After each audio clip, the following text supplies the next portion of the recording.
कोविड-19 virus के संक्रमण से बचने के लिए सबसे महत्वपूर्ण बात यह उभर कर सामने आ रही है कि मनुष्य की रोग प्रतिरोधक क्षमता अगर मजबूत है तो कोविड-19 का संक्रमण मनुष्य को कम ही प्रभावित कर पाएगा।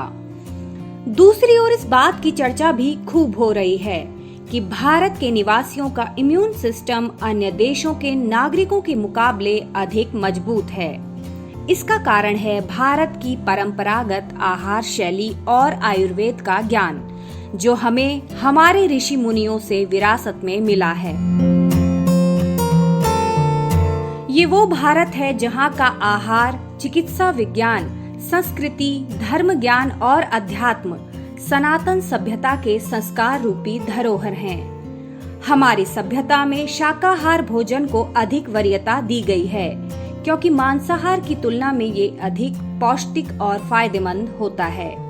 साथ ही हमारे सनातन संस्कार हमें अहिंसा की शिक्षा भी देते हैं। हमारे योग दर्शन, आयुर्वेद ज्ञान, व्याकरण, नाट्यशास्त्र से लेकर खगोल शास्त्र तक संपूर्ण भारतीय ज्ञान परंपरा में सामंजस्य और एकत्व की ही भावना है। हमारे हर रीति रिवाजों के पीछे वैज्ञानिक कारण छिपा होता है, जो मानव और प्रकृति हित के लिए बनाए गए हैं।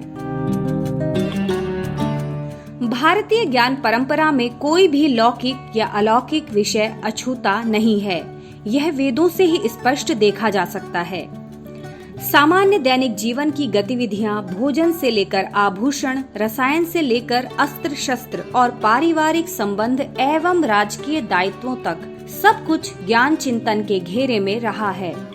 वहीं पश्चिमी सभ्यता की ओर देखा जाए तो पश्चिमी ज्ञान परंपरा में मनुष्य स्वार्थ के अधीन होकर मनुष्य केंद्रित विश्व की कामना करता है, जबकि हमारे भारतीय संस्कार हमें वसुधैव कुटुंबकम एवं सर्वे भवन्तु सुखिनः की कामना करना सिखाते हैं।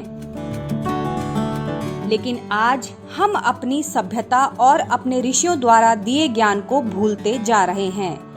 दूसरे देशों में बार बार उभरते नए रोगों के मद्देनजर हमें अपने योग और पारंपरिक चिकित्सा पर नए सिरे से ध्यान देना चाहिए। योग आयुर्वेद हमें प्रकृति एवं संपूर्ण जगत के साथ सामंजस्य रहना सिखाते हैं।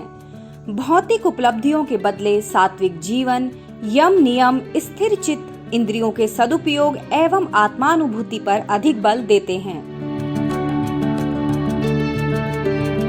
याद रहे, तमाम बाहरी हमले झेलकर भी भारत ही विश्व में एकमात्र सतत सभ्यता है। यूरोप, अरब जैसी कई पुरानी सभ्यताएं नष्ट हो गईं। हमारे वेद, रामायण, महाभारत, पुराण और योग की महान शिक्षाओं ने ही इस सभ्यता को चुनौतियों के बीच 5000 वर्षों से भी अधिक समय से जीवंत रखा है। ऋषियों और योगियों के दिए मंत्रों ने शाश्वत अनंत से हमारा संबंध बनाए रखा है। यह हमारी जीवंतता का मूल स्रोत है। इसलिए आवश्यकता है हमारी विरासत, हमारे संस्कारों का मूल्य जानकर उन्हें आगे बढ़ाने की।